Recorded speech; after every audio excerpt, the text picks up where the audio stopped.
नमस्कार, मैं सरला रावत साहब देख रहे हैं पब्लिक एक्सप्रेस न्यूज। स्वागत है आप सभी का। आरएसएस चीफ मोहन भागवत ने हाल ही में देश की राजनीति, लोकसभा चुनाव और उसके रिजल्ट, चुनावी पार्टियों के मुकाबले की राजनीति और नेताओं के आपत्तिजनक भाषा पर अपना खुलकर मत रखा।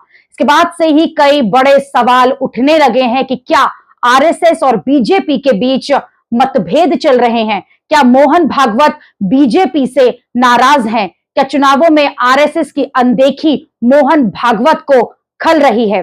सोमवार को आरएसएस चीफ मोहन भागवत ने नागपुर में संघ के कार्यकर्ता विकास वर्ग समारोह के मौके पर अपना ये भाषण दिया और ये भाषण इस वक्त पूरी तरह से राजनीतिक गलियारों में चर्चा का विषय बन चुका है। भाषण में भागवत ने कई मुद्दों पर अपनी बात रखी।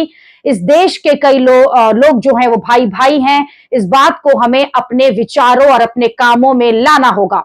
भागवत ने यह भी कहा कि संसद में सरकार के विरोधियों को प्रतिपक्ष कहने की अपील की है, यानी कि उन्हें विरोधी ना कहा जाए, प्रतिपक्ष कहा जाए। आपसी सहमति नहीं है तो भी विरोधी कहना बंद कीजिए। विरोधी की जगह एक दूसरे को प्रतिपक्ष कहिए। एक पक्ष होगा और दूसरा उसके सामने अपनी बात रखने वाला प्रतिपक्ष होगा। संसद में किसी भी सवाल पर दोनों पहलू सामने आए, इसके लिए इस तरह की व्यवस्था की गई हो कि लोग जो हैं एक दूसरे पर आपत्ति न जताएं। आपने जनादेश, जनता ने जनादेश दे दिया है, अब उस हिसाब से काम होना चाहिए। वो काम कैसे होगा, कब होगा, संघ इन सबको नहीं जानता, क्योंकि समाज परिवर्तन से ही व्यवस्था परिवर्तन होती है। यानी कि साफ तौर पर वो देखा जा रहा है कि आने वाली राजनीति और जो राजनीति चल रही है उस पर अपना पक्ष रख रहे हैं।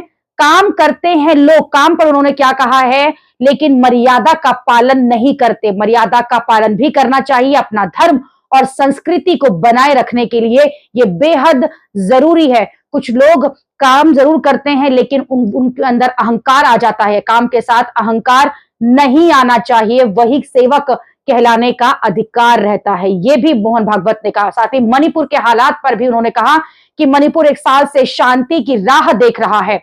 बीते 10 साल से राज्य में शांति थी, लेकिन अचानक से वहां गन कल्चर बढ़ गया। जरूरी है कि इस समस्या को प्राथमिकता के साथ सुलझाया जाए।